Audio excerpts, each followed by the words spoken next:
The John D. Thompson Award for Excellence in the Delivery of Healthcare Through the Use of Data has been presented to a Connecticut hospital for the past 19 years. This prestigious award recognizes a hospital for excellence and improvement in patient care through the use of data.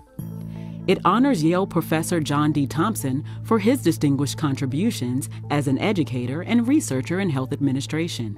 This year, the review of blinded entries from many Connecticut hospitals by the independent panel of judges resulted in a tie. There are two John D. Thompson Award winners for 2012. They are Greenwich Hospital and St. Vincent's Medical Center.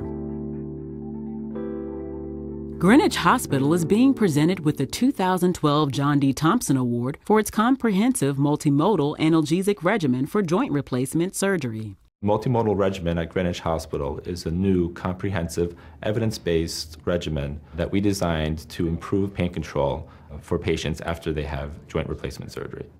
We realized the importance to treat pain before it even started. They'd get medications by mouth before they go to sleep, different medications in the operating room, and continuously get multiple medications from different classes of pain medications after surgery. Mark Krastowski and I got together, and Mark really formulated the multimodal plan and got the medical staff on board.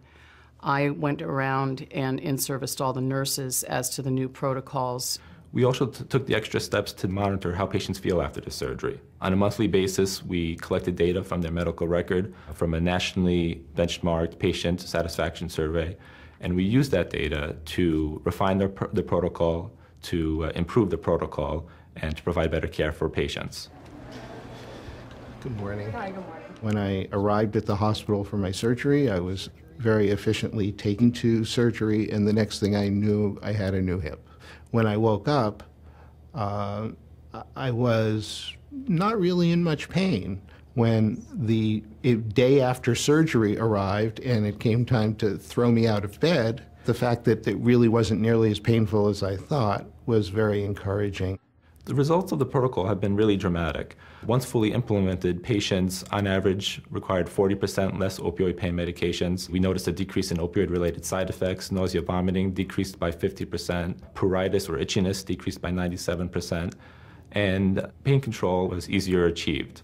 The pain medication has really allowed our patients to become much more actively involved with their physical therapy and their rehab. The PT here was very aggressive, but in a very nice way. I had a very positive attitude. I was not going to not walk as soon as I could, and they were being very careful about the pain. So altogether, it seemed to work well to get me up and going as quickly as I could. It was about 5 weeks ago, and that pain in that part of my leg disappeared. My overall quality of life is already greatly improved. After collecting data for 18 months, Greenwich Hospital now ranks in the top 99th percentile for pain control after joint replacement surgery. The difference between what we're seeing now in our patient population regarding both pain management and side effects is vastly improved from what it used to be. I've been here long enough so that I've seen patients who are now returning for another joint replacement or a revision of the same joint, and they are far more satisfied now with greater pain relief and much fewer side effects than they had in the past.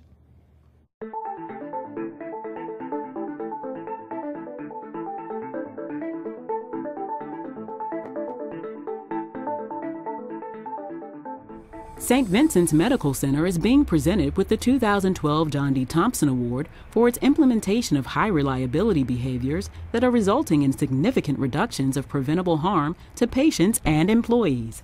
What we're doing at St. Vincent's is working on changing the culture to make it a safer place for our patients and our associates. Before we started on this cultural change, we did an analysis of serious safety events, and that became our baseline.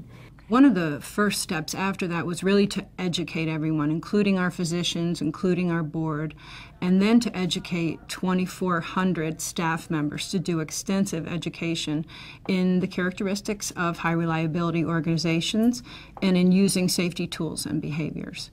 Some of the tools include validating and verifying, something called STAR, Stop, Think, Act, Review, and really the concept of 200% accountability, that every single person in this organization is responsible for safety. The best part of this is our daily safety huddles. All of our departments, including finance, and all the clinical departments have a huddle every morning to talk about what concerns have they had over the past 24 hours that could affect a patient or a colleague. Every morning at hospital-wide huddle, we talk about good catches and we present staff members with a safety pin. Safety is the key to trust. I'd like to give you our pin that shows that you had a good catch. Yay! We like to do a lot of storytelling because that's a way that we can prevent errors in the future and to recognize those good catches. Safety first is on every agenda for every meeting in the hospital. It's also a way to, of course, highlight that safety is the most important thing at St. Vincent's Medical Center. The safety coaches are a multidisciplinary team. We have clinical members, we have non-clinical members. A key role of the safety coaches is literally to do peer coaching and peer checking and to teach others how to speak up for safety concerns. We have decreased our serious safety events by almost 60%. For our associates, we also had a very focused initiative. Since we've used high reliability as a platform for employee safety, we've reduced our preventable harm to our employees by over 40% in the past 2 years. So that's pretty significant as well. We've been successful in achieving a huge culture change. I think the staff are truly engaged, they're truly concerned, they truly feel a sense of ownership. And that's different than it was a few years ago. When you actually know that patients are leaving better than they came and they're not harmed, that's why we get out of bed every day and come to work in a hospital, to make a difference in people's lives, and to be able to affect that through a cultural and behavioral change. Very powerful, very rewarding.